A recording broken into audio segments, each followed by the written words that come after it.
Hi, everybody. Welcome to another session of Black in Micro Week.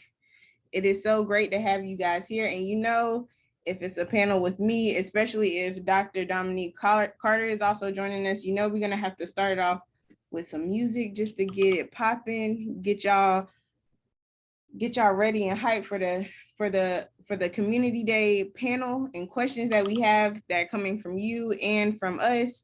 And so what we have for you is Before I Let Go by Beyonce. So if you're at home, dance to the whole song, but we're only gonna say like 1 minute of it, okay? Can y'all hear it?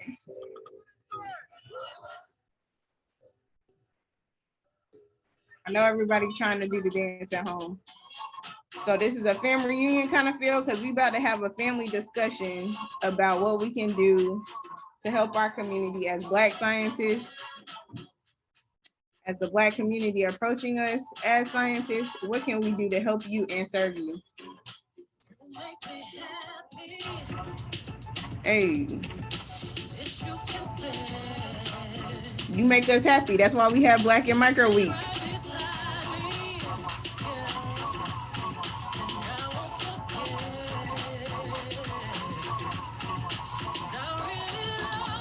We really love you. That's why we trying to serve you. You should know. That's why we here. We trying to make sure we right for you. And before we let go and before this panel is over, we are gonna make sure that we are right and that you are right. And so with that, let's introduce the panel and the moderators. I am Dr. Nanisha Scott. I'm currently a postdoc at University of Alabama in Birmingham, and I'm also your your programming leading chair for Black and Micro. We also have Dr. Dominique Carter. Dr. Dominique Carter. I currently serve as the Assistant Director for Agricultural Sciences, Innovation, and Workforce for the White House Office of Science and Technology Policy. Welcome, everybody.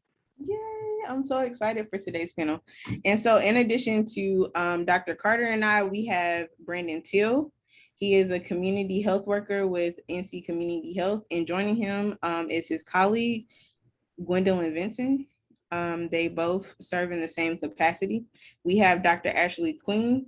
She's the president and CEO of Queen Consulting Group, as well as she's affiliated with the American Cleaning Institute. We have Dr. William Glover. He's the assistant director for infectious diseases at the North Carolina State Lab of Public Health. And we also have Dr. Tamika Fairley, also a reverend. We had to have that representation on this panel, especially when we were talking about Ovida talk earlier. And she is a senior health scientist with the Division of Cancer Prevention and Control for the Centers for Disease Control and Prevention. And so with that, I just wanted to say, this is a great panel. I think we're going to have a really good discussion. If our discussions have been anything like today, it will be very, very dynamic. It will be very informative, and I'm excited to get it popping. So Dom, what you got for us? Okay, before we get into questions, I just want to quickly go over the goals of this session. So as you all think about what our panelists say, in our prompted questions, maybe this can also draw some things for you all to think about. So the goal of this session is to discuss the role of the Black scientific community, specifically microbiologists, in equitable public health research, education, and policy, to highlight potential partnerships, opportunities between the microbiology scientific community and community organizations to address health science issues at large, specifically affecting us and our people. Okay, and then lastly, to examine the critical intersection of religion and science in establishing scientific trust within marginalized communities. As we know, a lot of us grew up in the church. And so we will have a little discussion about that. So with that, let's kick it off with our first question for our panelists. And in no specific order, can you all think about what is public or community science engagement and why is it important? Who wants to go first? Don't all Brandon, why jump don't in at you, once. Brandon, why don't you start us off first and foremost? Yeah, that's totally fine. Can you ask that question again just to make sure I got you correct, and then I'll relay on what you said. Sure. Why is public or community science engagement important? Yeah, so first, thank y'all for allowing me to be here. I am representing our community of what we consider our patients or the community that we serve, so the members in our area. Oh, before we go, we have to make this disclaimer.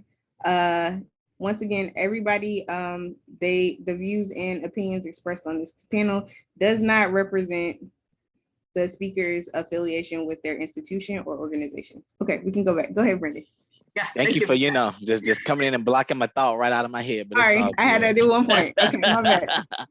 So, what is microbiology in our community? Was that the correct question? No. Why is public or community science engagement important? Okay, gotcha. So this is important because everything that we do is to serve patients in our community members, right? Everything we do is for the people. So when you are doing anything to serve a public or a person, you need to engage with those people. You need to figure out how it's going to better serve them. So public health, it says it right there, it's public, right? So it's not made for our different socioeconomic status, higher, medium, class. It's for everybody, no matter where you fit in that bubble. So when you are doing things for public health, you need to engage everybody, no matter where how low their income, no matter how high their income, no matter where they are on the education level. So it's important to make sure that everything you do, you're thinking about the person from the top to bottom, side, left, up, down, every racial background, every cultural experience, and ethnic background as well. So make sure anything that you do, you are engaging everybody, not just that certain population that you want to target. And I'm not sure so if that asked the Brandon, question or not. and so Brandon gave us a great insight into the community side of this question. Why don't we have a scientist answer this question from the microbiology point of view? Well, I was going to add that I think engagement is good because it allows for scientists to get feedback on certain decision making. So it allows for input from the public on certain decisions that would be made. That's an excellent point to make, right? So I think as we go through this panel, we need to have both of those type of ideas about the community from the community side as well as a Black scientist side, and how do we actually merge that? So earlier today, we had a great presentation from Dr. Avita Fuller at UMich, and she brought this great concept about trusted messengers. And so we've kind of had behind the scene talks about this, and she noted two different types of trusted messengers. First and foremost, you have the knowledge informers, and those are the scientists who know info that they know info about what we need to change, right, scientifically. And there's a second one who is a value informer, and so the value informer, they know the values of the community and what the community needs. And so when you have each of those two coming together, especially as a Black scientist, you have trust in the community, you have knowing the traditions in the Black community. And so our hashtag, our slogan for this year is for the culture, right? It's not only for their culture in terms of we grow microbes, it's for the culture because it's for our culture, right? And you get enhanced credibility. So what do you think about those two types of informers, and where do you fit in those two particular camps? And how does that engender trust in the community? And why don't we start with Ashley and Tamika, Dr. Queen and Dr. Fairley. Sure, and just to make sure, the first one is called Trusted Informers, correct? Yes, well, okay. She said trusted messengers. Trusted messenger. So I feel like I fit in with the trusted messenger. That's the overall group. They're called knowledge informers. There we go, knowledge informer. Okay. That's what I was looking for. So I feel like I fit in with the knowledge informer because for me personally, a lot of people know that I'm a scientist, especially during this pandemic. So people have been coming to me specifically saying, can you explain this to me? What happens if I get the vaccine? How exactly does COVID make you sick? Like things like that people look for. I'm always able to provide them answers and more insight. Like I've answered questions about how the immune system works. People have asked me about immunity, things like that. And being able to articulate that for someone who's a non-scientist is very important, so they can go on and retain what I tell them, but also tell others what they've learned. And Dr. Fairley, as a scientist and a reverend, like, what do you think about that, especially when it comes to faith-based community partners? Yeah, I think that I probably fall in, a little bit of both of those camps, which sometimes is great, right? You have an opportunity to talk to people about parts of the science, and people can come and ask you questions, and you get a chance to try to articulate it in ways that people understand. I think when you start talking about, faith-based communities and how we process, science, a lot of that has to do with how people are taught, right?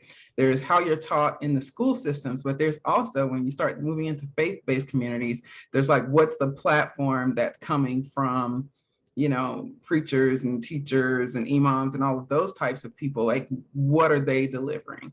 And so sometimes that delivery is not necessarily pro-science, right? And so I think it's really important for those of us who kind of sit in that space of science to really do our best to deliver that information and be trusted messengers, even if it's possibly in the face of conflict. I hate to say that, don't tell nobody, but I think that, there's different ways to do that. And I think that once people understand that you kind of fit in the middle, I find that it's easier for them to come and ask questions, even if it's just offline. And so I think that's so right now we have Dr. Queen that says she's in the knowledge informers. We have Dr. Tamika Fairley who says she's in both. And so Gwen, what do you think you are? Where do you fall in that category? I think I fall in the trusted. Because I am boots on the ground. We're out in the community. We're getting to really serve the community. We get to hear from the community as to what they need, what they want and stuff, and I think working with the trusted and the knowledgeable together, hand in hand, that empowers our community and everything with that wisdom, with the knowledge that they want to be able to enhance what the decisions that they're making for their lives and stuff, when it pertains to their health, when it pertains to just about everything, the health of their family members and all. So just being out there, being available to them, talking to them one-on-one, getting to know them, allowing them to feel trust, with us, because we're being genuine, and we look like them. And that goes a whole lot further than somebody in a white coat. We're not out in the community with white coats on at all. We're out there looking like them, with our little t-shirts on and our shorts on, and making them feel comfortable and stuff, where they are open to discuss how they feel, what their fears are and stuff, and then we're able to point them in the direction of the ones who are knowledgeable from that aspect. And Gwen, I want to piggyback on that. And what I want us to do is our knowledge-based informers is to be engaged in your communities, right? I know you guys have very specific roles. You're in the labs, you're in the hospitals, but maybe try to find some time to take your time out and to get into those communities, get into those churches, those schools, those neighborhoods, because people like us who are the trusted informers, we don't always have that knowledge, right? Like, we are not the clinical people. So we rely on connections with you guys. But if you guys aren't the face in our community, we're not even going to know where to go to get this knowledge from. All we're going to be doing is what we see on Google, CNN, and everywhere else. So we need our people of color that's that knowledge base to come connect with us, and then we can tag team together and we can get that trusted information. And then what ends up happening is our people that's got that knowledge, then they're going to come back to the trusted, and then the community is going to engage with that knowledge, and then it's just going to be one big old revolving circle. And what I've noticed, that it gets to that point of somebody's like, let me call Dr. Nanisha, let me call Miss Fairley, I got a question, can you guys come to our church and speak about this, or can y'all come over to this? We got some kids that's going back to school, and that's what we want, is that tying that connection together. But as we all know, there's not a lot of our Black knowledge-based informers. There's not a lot of Black doctors and Black scientists. So making sure that we keep these groups together, and the ones we have, to not get too caught up in the labs and these roles, to just kind of come back to our ground roots. So I just want to throw that out there. And I think Dr. Fairley has something to say about that particular point, right? Yes, so I guess I'm not supposed to raise my hand, but I'll just jump in next time. So the one other thing I wanted to add to, I think the initial question was, how do we, why is that engagement between science and the community important? Is when I think about it, and as the question was being asked, I think about the economic side, right? Like science is running forward, technology is not slowing down. And, I think it's really important that we are engaged in science, that we are helping engage others in science, that we are out there trying to raise up the next generation of scientists, because our community, based in that, where we just don't know, we get left behind. So we don't know enough to even speak up about some of the things that are happening in science, and we get left behind. So I think it's really important from that economic perspective, and then from the health perspective and all those, that we're engaged in the community. And I think that's the key. That's one of the key things that while we're having this discussion, I think we have these discussions in in different ways in our own like silos. Like we have it in isolated conversation. So, the Black scientists are saying, we do want to get involved. How do we get involved, right? We want to be a part of the community. We want to engage.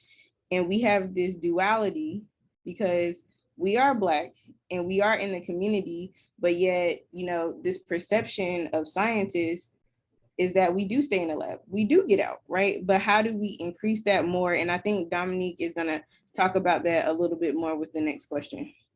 Yes, so, and just listening to everybody's answers and commentary, I think something that stands out and everything you all have said thus far is finding purpose and meaning in the work that we do, and finding ways to intersect that with our community, right? So we know that this country in particular, and not just the US, but all around the world, that there's a dark medical and scientific history, specifically when it comes to our people, that has impacted the level of trust within our community for scientists, clinicians, and things of that nature. And so we all have a critical role to play. So I wanted to ask you all, can you all talk about your current work roles, and then talk about how through your work, how do you all impact the community? Who would like to start? We'll start with Dr. Glover first. Okay, yeah. Hi. So, I'm the assistant director and I oversee the infectious disease units here at the laboratory. And, our work focuses on a variety of diagnostic testing. We focus on, antibiotic resistance. We focus on, TB detection. We do surveillance. And I think one of the things is, a large portion of our work focuses on populations. We focus on underserved, historically marginalized populations. We focus on the under and uninsured. And, one of the reasons, that I went into public health was because I wanted to focus on populations, and it allows me to do that work on a daily basis. And a lot of people, we affect the lives of people on a daily basis. Mm-hmm. Yeah, that's fantastic. I don't think, some people may frame it or think about it in that way, but in and outside of the lab, some of the actions we do at work can literally impact the lives of those around us. With that being said, I would like to hear from Dr. Fairley next. Okay, yeah, no, I agree with Dr. Glover. I mean, the things that we do in lab, especially at state levels or federal levels, I mean, we are doing work that affects entire communities and populations of people. At CDC, we do that not just in emergency responses like what we're seeing during COVID, but even around things like cancer and hypertension and nutrition. We have a lot of programs that are on the ground. But I think I want to touch on that part where you talked about having work that's meaningful. Sometimes, depending on when you came into science, coming into science was like the way out of wherever, like it was kind of if you're first generation like I am, it was the come up out of wherever we came from. And so you may or may not have gone into science for, the sake of like being this amazing scientist, but, in a kind of come up. But, and I think that was probably some of my way here. And so one of the things about that now is that I think a lot about how to give back, like how to do work right now that is meaningful, that's going to impact the next generation of public health or scientists or whomever, and I'm at this point in my career now where I'm looking at second career, right? I'm looking at what I'll do next. And academia for me is like the next step, right? I want to go into the next phase, and I want to have direct impact on students and raise up, right, good, strong scientists to kind of go into these spaces. But I also mentor students right now, right? And that's probably a great opportunity for everybody to, to kind of keep young people close. And I say young, but I'm not that old, but I'm old enough to have, people that I'm mentoring, trying to keep them close by, talk to them, help them through programs. I'm reading CVs. It's helping young people understand how to write a CV, how to write a resume, how to have a conversation and an interview. Like getting a chance to do that is my go-to right now. I love that. I love that. Anybody else have anything to add? How you, through your work, impact our community specifically? Well, I would just want to touch off what Dr. Fairley said, because she reminded me of something. I think the teaching, the mentoring, and the training component is a huge component, and we do that here at the lab where I work. And I think training the next generation of public health scientists is a huge thing, and the workforce shortage.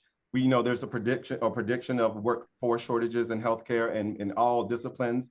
And I think having the opportunity to train and mentor, and especially people from our community who's going to go and serve our community, is a huge option, or a huge task that we have and that we strive for to do here at our laboratory. And I think Brandon wanted to specifically talk about a little bit about service as well.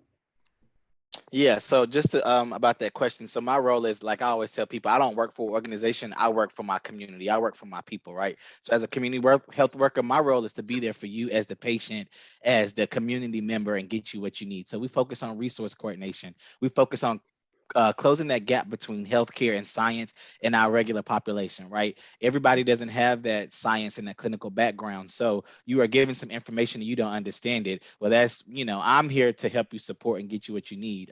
Something that we focus on is what we call our SDOHs. And I don't know if you guys have heard of that, but it's the social determinants of health. And it talks about how medication affordability, lack of food insecurities, lack of housing, lack of transportation affects the person's overall health. So we focus on that and to serve our community. So in return, as we know, as Black people, we have always been underserved for years and years and years. We are now starting to get where we have beautiful people like y'all that are at the table, but we still don't quite have that voice that we need, but we're getting there. But the good thing about it is that we have you guys that look like us. They have us as the community health workers, so they feel more comfortable coming to somebody. So we can serve those patients and get them what they need. So we're not always just left out on this island, right? And I think that something that fulfills us is every day. It's that fulfillment of getting those patients access to medications that they can't afford, or getting them transportation to the endocrinology appointments, or to see, these different providers that they need to survive, but they can't get there, or they have these lack of barriers that's in the way. So we're able to bridge that gap and get them what they need.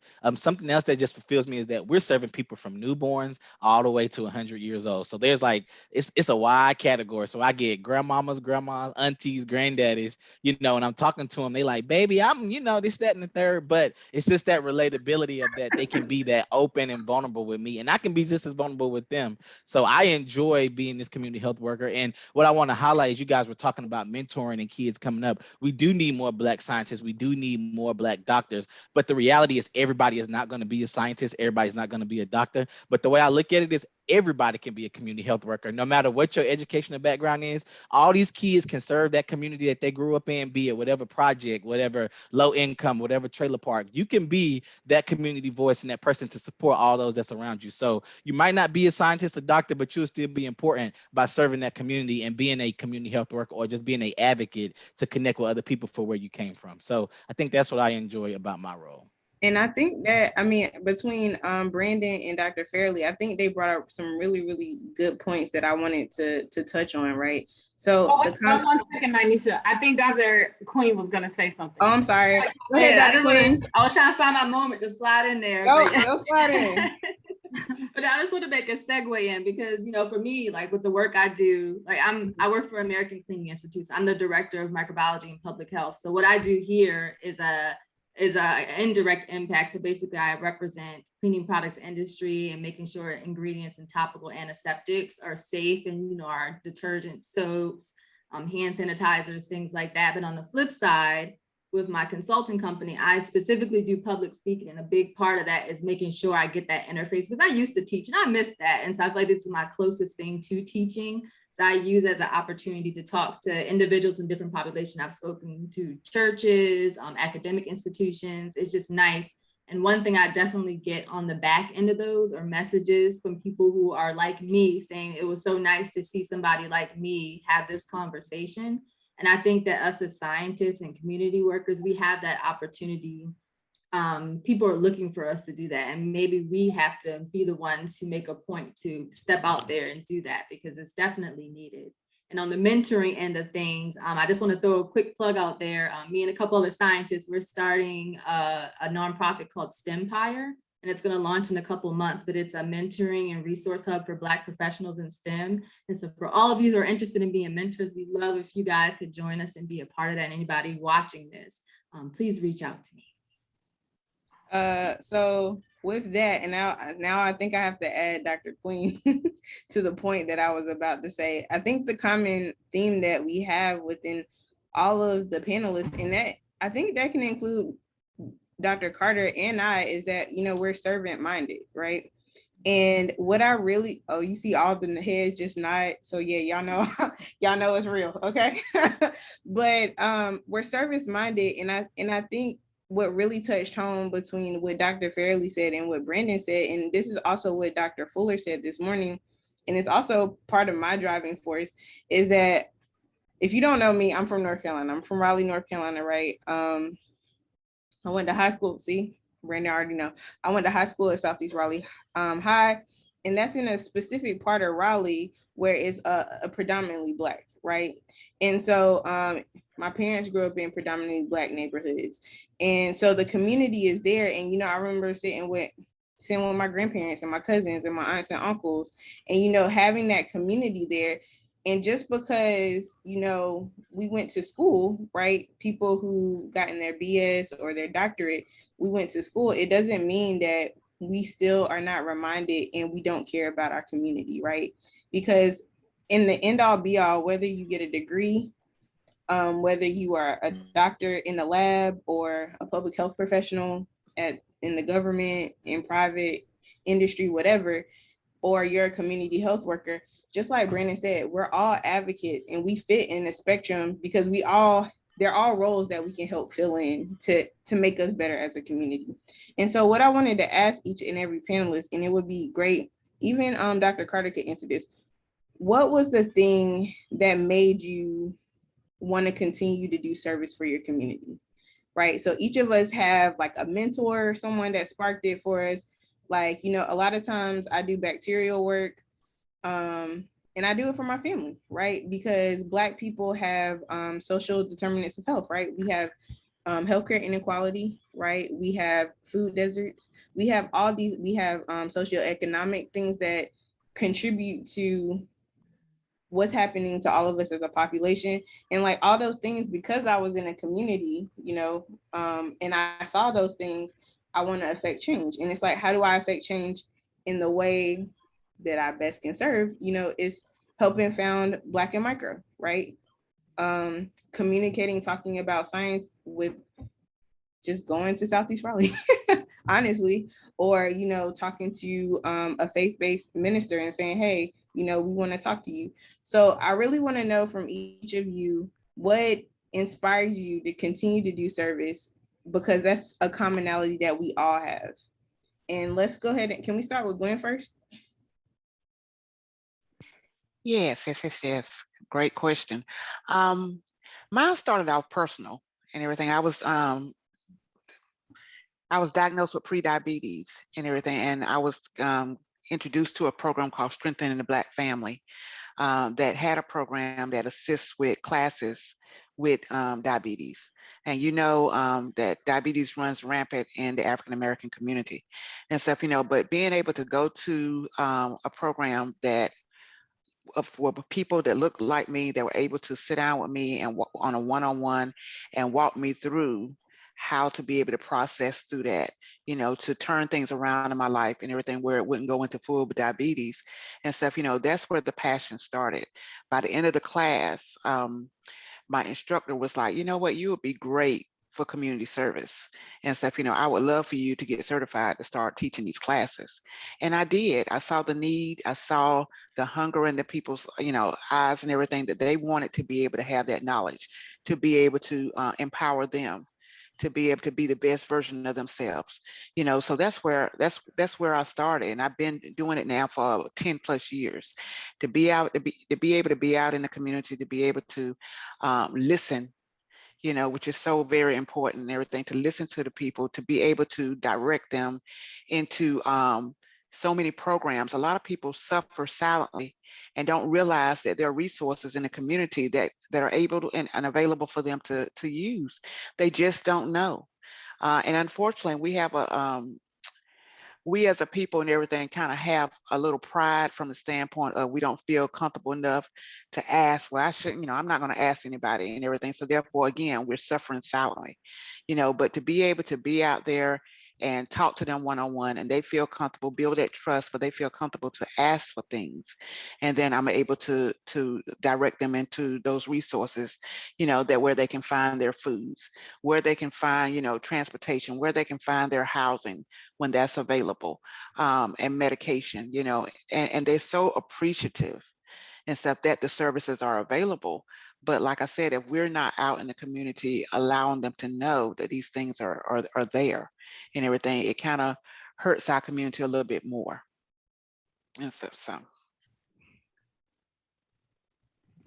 Would anybody else like to answer that question, or I'll go. I'll say, I come from a family that serves. My dad, military, Army, my mom, a nurse. And so it was instilled in me in a very early age about service.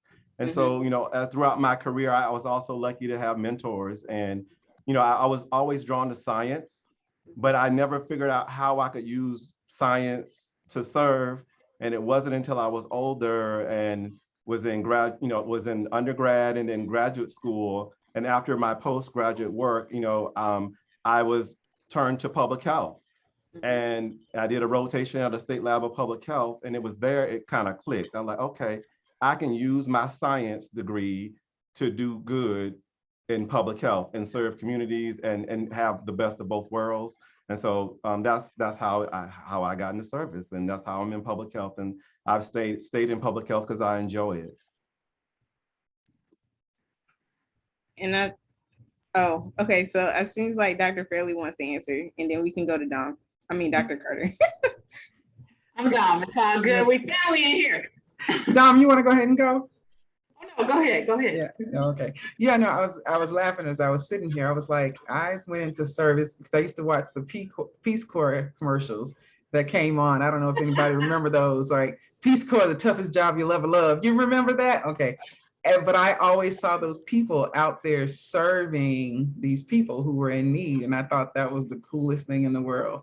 To be out there and be able to help people who were like, had nothing, and I think that was the beginning for me, long time ago. Okay. I just wanted to say one thing, like, many of us, as we're getting trained or, going through our scientific training, depending on what institution you're trained at, we are the only or one of very few. And being first generation also, there was a lot that I didn't even know that I didn't know.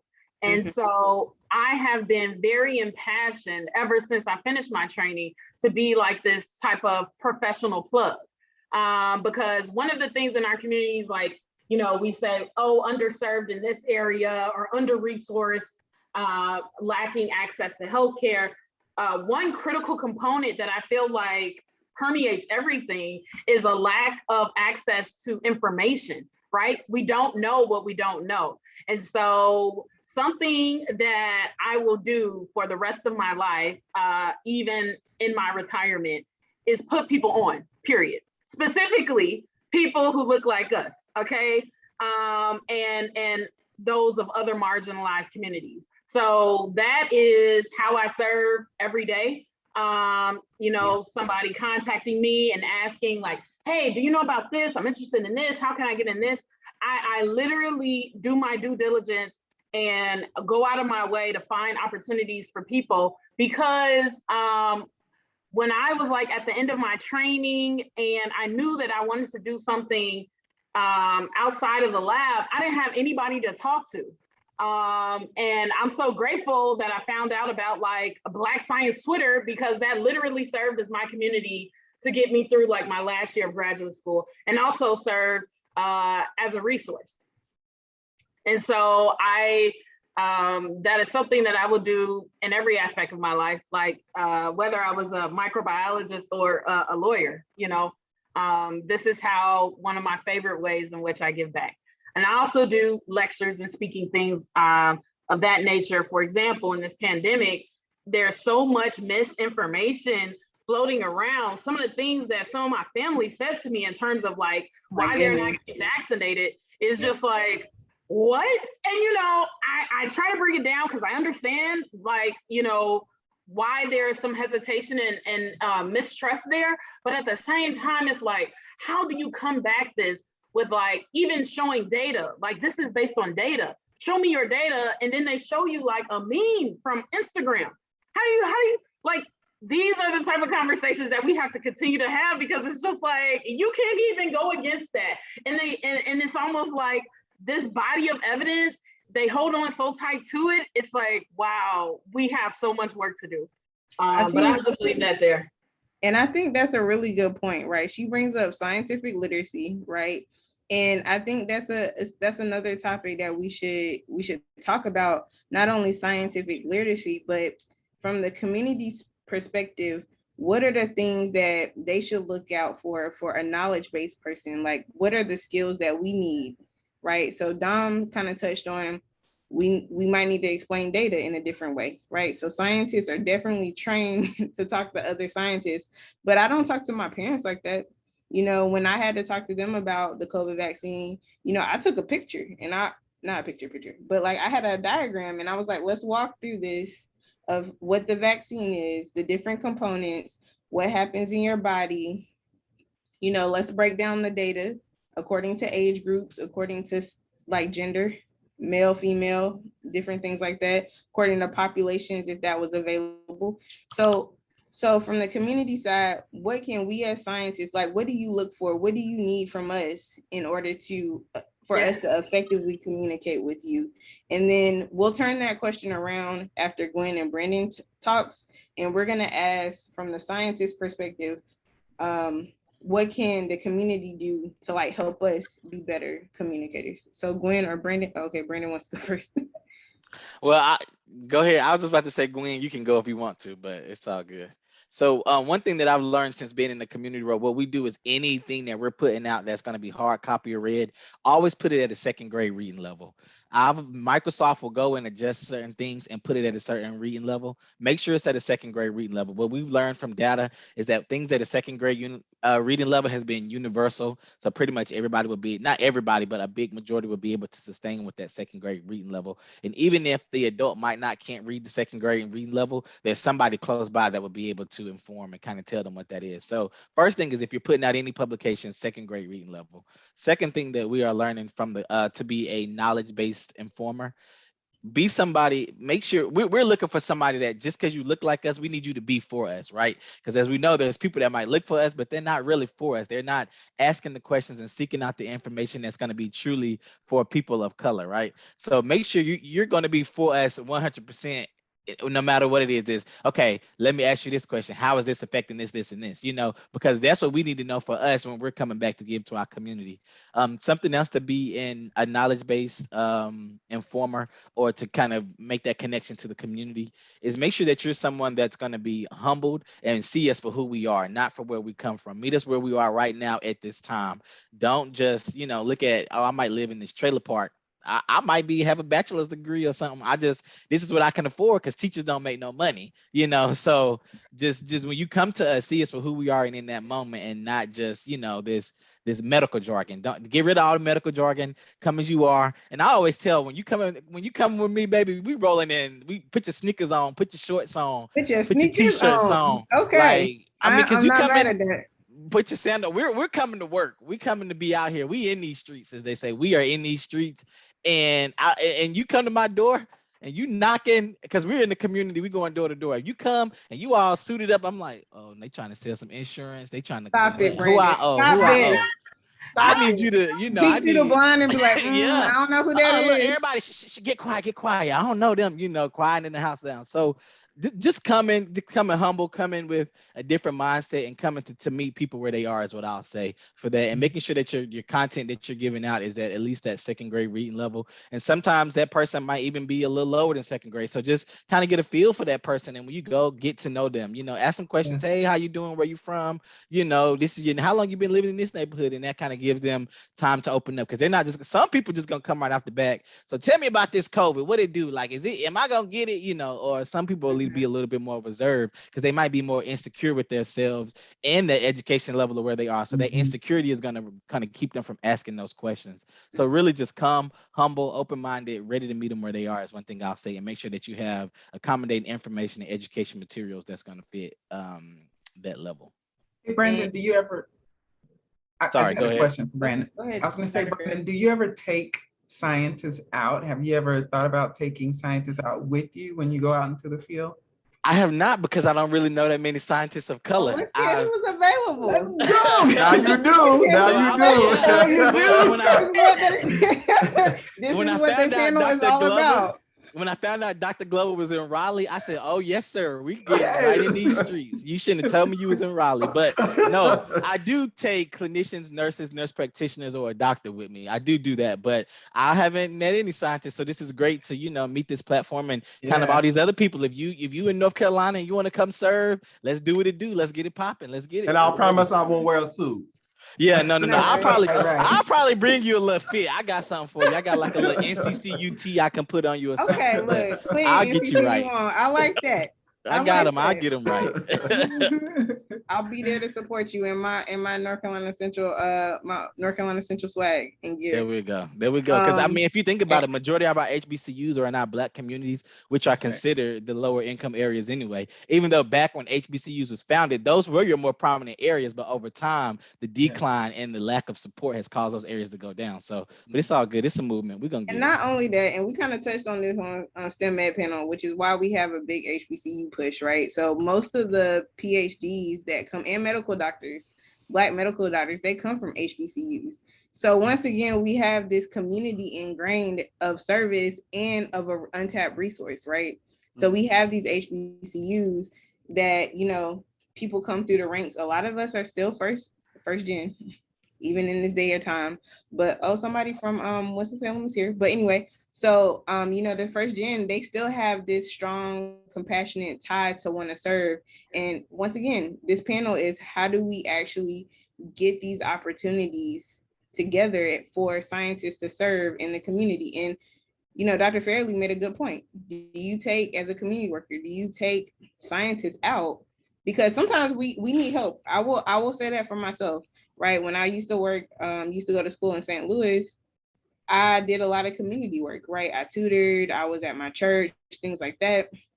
But now that I'm in Birmingham, it's a little bit different, right? We have the pandemic. So I do need community partners to kind of partner with, to say, hey, we're going into this community. I did do some community work during the pandemic, but it's how do we foster this relationship between science and community health workers and other partners throughout the community to get us served. That's all we really want to do.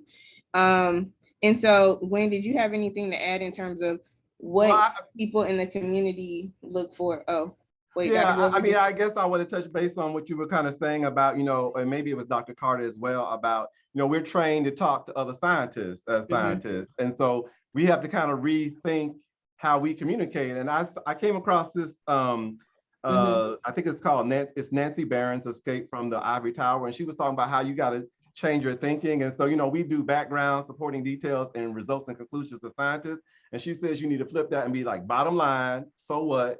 And then you lead with supporting details. And I just came across that. I was like, okay, that's how we got to reprogram how we communicate with our community when we go out. And so when I go with you, Brandon, I'm gonna have that in mind. So. Can I tag along here? I'm a native. Me so can I too. tag along? I'll drive. Gwen got to pre-vet y'all. Gwen is my pre-vetter because she know everybody in Raleigh and Durham everywhere. look. So Gwen usually pre-vet people. Who your people? So Gwen to get you right. But one thing and everything I can say is the way you hear Brandon, that's how he is out in the streets and stuff. And when we're like that and everything, and we come down on their level, all those walls that are up, those people shut them down because we out there joking, we laughing, but we giving them the information, we giving them the resources and everything where they can be themselves and be comfortable. We had a gentleman and everything that came for a vaccination and stuff, and he was like scared to death because his boys on the streets like was telling him all this, man, you're gonna get this, you're gonna get that, and all that stuff, and so we were able to talk to him on his level, and because he was like, well, my mom said I can't come. I said, man, you got to come on in here and get this shot and everything so you can go visit your mom. If she's telling you can't come to visit her and you talking about you miss her, you got to come on out there and everything and get it, and stuff. But being able to come on their level, being real and everything, and really talking to them from that aspect and stuff, and him understanding, he felt so much better when he left, and then being able to go in and talk to the doctor also. And we were able to call his mom at the end and let her know, look, he got his first vaccination. She was so excited, but just meeting them, like Brandon said, where they are, loving on them where they are, and just being a support for them, someone that they know that they can turn to. They're not getting judged. They're not getting looked down on, but they appreciate, that we're taking that time and stuff, to be able to pour into them. And that's all they want. I think from the scientist perspective, sometimes if we've been doing the same thing over and over and over, it gets stale, right? And you kind of forget why you're here and who you're working for. And there's nothing like going back, or going to actually do this kind of service. So Brandon, this whole group is in, you and Gwen just, I don't know, get our number, email, something like that. But I mean, because sometimes you just it kind of gets stale, right? And so meeting people who that you're working for, who that you're going to be doing work that could help save their lives, you're doing things that might help them tomorrow, I think helps as a scientist kind of keep us focused on, on the main things. And Dr. Fairley made an excellent transition, right? So we heard from the community what they're looking at for us. And so as scientists, what do we want to hear from the community? So we know what they need, right? What they need, how can we help them, right? Because we have expertise too. So they have expertise in being in the community, knowing what the community wants. We have expertise, like, once again, like the trusted mentality. You have knowledge base and you have value base, right? So we touched on the value base of what the community wants to see from us, but from the knowledge base, how do we need to arm ourselves as scientists to help the community? I mean, from my perspective, it's a couple things. So for one, like, for example, I have a lot of background in health disparities work. So I understand from a public health perspective what the community is impacted by, but there's, of course, little nuances and specific issues that I don't necessarily know about. So it would be nice to have those type of connections with community health experts. I have a friend that is was studying sociology, and she explained to me some of the things she experienced with a ward here in DC. And I was like, man, just some of the things that people ask her about, it would be perfect to be able to go in and help. So it's nice it would be nice to have that type of interface and connection. But then furthermore, when it comes to that, it's just having certain things equipped to help people, or I guess to give them checkpoints. For example, if they hear some type of information about the vaccine, for example, and they don't know if it's true, if these people have somebody in their communities that's a known, trusted scientist, knowledge scientist, or medical professional who can answer those questions, just somebody you can just be like, stop, go ask such and such, or, go do this. If you see something online, pause, don't share it, ask somebody first. And I think people need to be aware of that, because it's so easy to see something online and be like, oh man, this is fact, this is true, this is what's going to happen to us, and just disseminate the information. You think that you're doing something worthy and noble, but in reality, you can actually be making the problem worse because it's spreading the disinformation. So it'd be nice to just have that interface so that we can go in and help people out, answer those questions. Perfect. I couldn't. That's without Ashley. I don't even know what to say. Perfect answer. As we're wrapping up, and I know some of our speakers have to jet out a little bit early. I wanted to know if you all can speak about the intersection of science and social justice issues when it comes to the public's perception of science.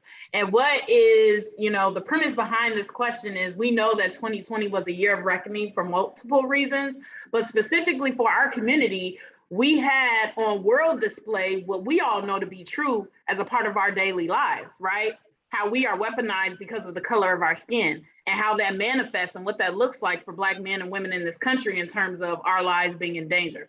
So when we think about that, and also, what I kind of alluded to earlier, like the dark medical and scientific history, particularly when it comes to our community, can you all talk about the intersection of science and social justice, and how that may impact the public's perception of science? Anybody? I guess I'll go ahead and get started. Obviously, social justice from a perspective, we know the history of all these unethical experiments that have happened on the Black population, things that still happen in certain sects to present day.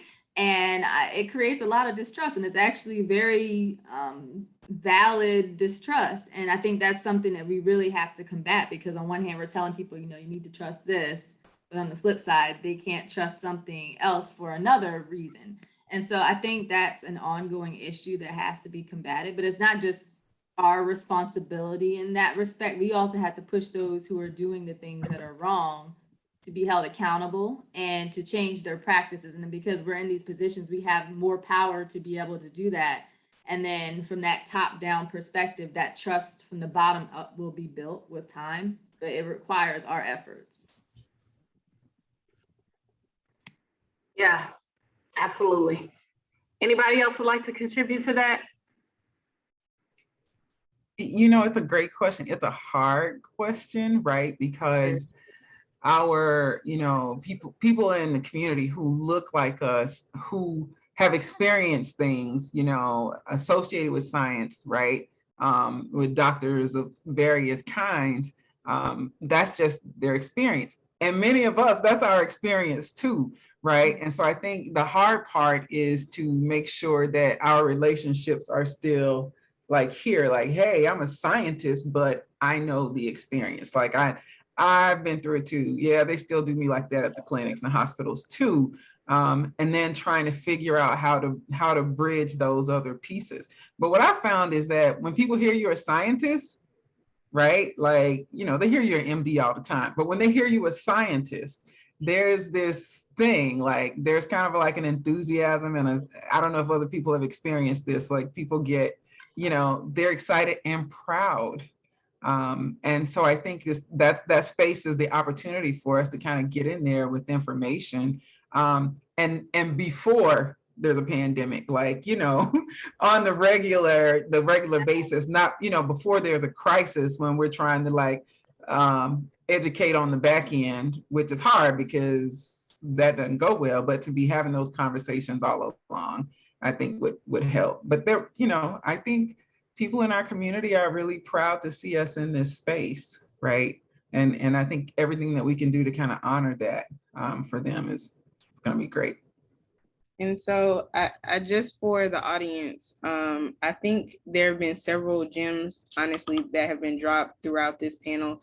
And just quickly, just to recap, first and foremost, you know, there are different types of members that can advocate or that can help with your community, right? You don't have to be a scientist or a doctor, you can be, but you also can be within the community, just helping in the way that you can, right? And everyone has a role to play. And sometimes you can even find your own niche, right? And you can do that on your own. The second thing is, you know, us as scientists, we need to be approachable, right? We don't wear our lab coats. I just took a picture with my lab coat, but I just do that in the lab. You see me on the street, I look like this. So be approachable, right? And, you know, don't have scientific jargon when you're talking to people in the public, right? Pretend it's mama and them, auntie, uncle, cousin, friends, family, whatever. And then on the community side, take a scientist. You know, next time you go into church and you want something explained before it comes out on Facebook, right? Let's have the checks and balances and in terms of the information done before it gets disseminated on Twitter, Instagram, TikTok, any type of social media. Before you share it, make sure it's thoroughly vetted by your hometown scientist, right? And you can find that on Twitter. You can contact one of us, like Dom said. We try to provide as much information to the general public as possible. And so with that, let's make sure everybody knows where they can contact you. Really quick, it's gonna be a blitz. Dr. Queen, why don't you go first? So in terms of that, meaning like Twitter handles, LinkedIn, whatever. Twitter, Dr._Ashley Queen, Instagram at Living Like Queen. What else I have? LinkedIn, look me up, Ashley Queen, PhD. You'll find me. Okay, Dr. Fairley. Well, I've almost given up social media, but I've been convinced to get back on Twitter. So Twitter handle at Dr. Tamika. And I've sworn off everything else. Gwen, Brandon, Dr. Glover. You can find me on LinkedIn. You can find me on Twitter at WAG Public Health. Brandon, Gwen. You can find me on LinkedIn, just my name, Brandon Teal, Teal, like the color. And I'm on LinkedIn as well as Gwendolyn Vincent. Okay, I think you guys are familiar with us. I'm at Nanisha Scott on Twitter. I'm on LinkedIn too. I think it's just my name, Nanisha Scott. That's all I got. Dom. Yeah, I am at Dr. Dom Carter on Twitter and Instagram, and you can look me up by my name, Dominique Carter, PhD, on LinkedIn. I just want to say one thing before Nanisha closes us out, which is racism was declared to be a public health issue by the CDC. Okay, so I say that to you to say that it is not, you know, it's no longer where it's only an issue seen by us. We literally have data now to prove that this is a detriment to our health. So with that being said, the role of science and community is so important, especially as we move toward living in the era of climate change, which can give rise to more pandemics and whatever else. But I just want to leave that. And I'm dropping some info in the chat. So thank you all for joining us. Yes, thank you all for joining us. We really appreciate it. We're about to do community hour after this. If you want to have more discussion, just to talk over what you liked about the panel and what the thoughts that you had. Okay, we will see you guys later. Thank y'all for being here. We appreciate it. Thank y'all. You got some music to let us out with? Y'all, yeah, like, Thanks for having me. what's the exit song? Yeah, I might say we need some exit music. song is gonna be Before I Let Go, the rest of the part, right? So we can finish dancing, right? Yeah, this is I feel definitely like we're We halfway through the electric slide, like halfway through. Let's see.